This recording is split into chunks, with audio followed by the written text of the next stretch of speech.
الحمد للہ رب العالمین والصلاة والسلام علی خیر خلقہ محمد وعلی آلہ واصحابہ اجمعین، اما بعد، اعوذ باللہ من الشیطان الرجیم، بسم اللہ الرحمن الرحیم۔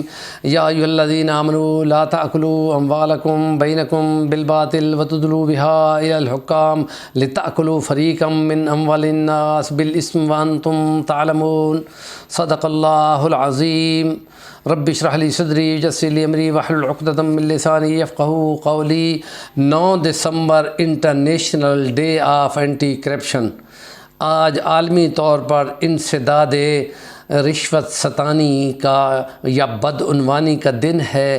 اس کے حوالے سے ہم نے قرآن مجید کی ایک آیت سورۃ بقرہ کی جو 188 نمبر آیت ہے وہ پڑھنے کا شرف لیا ہے کہ اے ایمان والو، نہ کھاؤ باہم آپس میں ایک دوسرے کا مال ناحق طریقے سے اور حکام تک پہنچا کر گناہ کے ساتھ جانتے بوجھتے مال کھاتے ہو۔ اس کی شرح میں ہم کہیں گے، نبی پاک صلی اللہ علیہ وسلم نے ایک دن فرمایا تھا کہ کیا خیال ہے تم مفلس کس کو سمجھتے ہو؟ صحابہ نے کہا یا رسول اللہ، مفلس اس کو سمجھتے ہیں جس کے پاس نہ مال ہو، نہ درہم ہو، نہ دینار ہو۔ آپ نے فرمایا نہیں، ادھر دنیا کی باتیں کرتے ہو، آخرت کے میدان میں جب جانا ہے، ہمیشہ کی زندگی شروع ہونی ہے، تو وہاں کیا حال ہوگا؟ مفلس کس کو کہتے ہیں؟ وہ شخص جس کو یہاں لوگوں کا کرپشن کرتے ہوئے مال کھایا ہوگا اور زمین دبائی ہوگی اور قتل کیا ہوگا، زخمی کیا ہوگا، ہتک کی ہوگی، انسلٹ کی ہوگی، پھر اس کو سامنے لوگوں کو بٹھا کر اس کا حق ان سے چھین کر مظلوموں کو دیا جائے گا، تو اس کی نیکیاں ساری ختم ہو جائیں گی، نماز روزہ حج زکاتیں ساری، اور پھر ان کے گناہ اس پر لا دیے جائیں گے، ڈال دیے جائیں گے، اور پھر وہ داخل جہنم کر دیا جائے گا، اور ہزاروں سالوں تک، کیونکہ اس کی کوئی نیکی نہیں ہوگی، ہزاروں سالوں تک جہنم میں جلے گا۔ اس لیے آپ نے فرمایا تھا کہ اپنے ظالم بھائی کی اور مظلوم بھائی کی مدد کیا کرو۔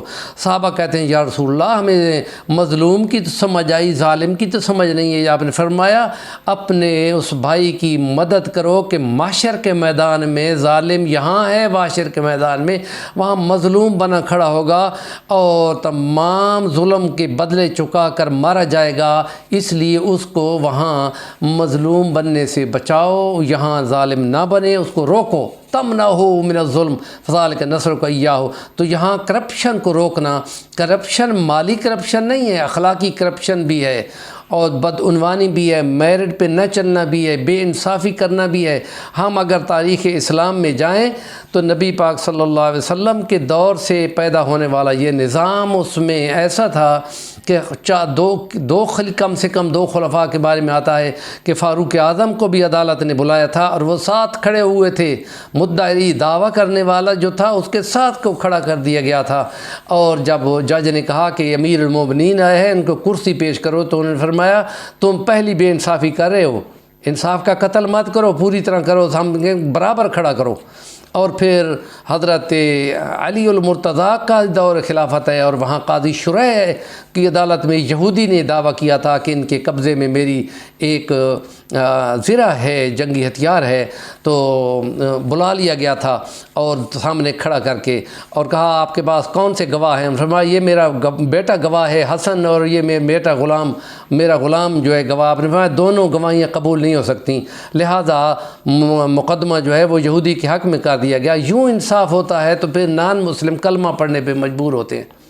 تو ہم یہ دیکھتے ہیں کہ یہ اس کرپشن کے خلاف مہم چلانا یہ اعلیٰ عدلیہ کا کام ہے، اور عالمی سطح پر ویٹو پاور کا استعمال یہ انصاف کا قتل ہے، اور یہ عالمی سطح پر UN کی چھتری کے نیچے یہ دن بھی منایا جائے، اور پھر جو بے گناہ اور مظلوم عورتوں اور بچوں کو قتل کیا جا رہا ہو، اور اس لیے نبی پاک صلی اللہ علیہ وسلم نے فرمایا وہاں مارے جانے سے بچ جاؤ، ایک دوسرے کو بچاؤ، اور یہ ضروری ہے۔ اس لیے حضرت عمر فاروق نے جب بولا، بہت بڑی فتح کے بعد ایران بھی فتح ہو گیا، روم بھی فتح ہو گیا، اور ہزاروں کروڑوں کا ڈھیر لگ گئے مال کے، خوشی کا دن تھا۔ اور ان وقت انہوں نے کہا سنو اور مانو۔ ایک بندہ اٹھ کے کہتا ہے لا سما ولا طاعہ، ہم نہیں سنتے، آپ نے کرپشن کی ہے، آپ نے اتنی بڑی قمیض بنا لی ہے، اور 6 فٹ سے اوپر کی قمیض، ہماری تو 5 فٹ کے قد پہ نہیں بن رہی، آپ کی کیسے بن گئی؟ فرمایا یہ میرا بیٹا جواب دے گا۔ اور بیٹے نے بولا کہ میں نے اپنا حصہ اپنے ابا کو دیا تاکہ ان کی قمیض کھلی بن جائے۔ پھر وہ کہتا ہے اب ہم سنتے بھی ہیں مانتے بھی ہیں۔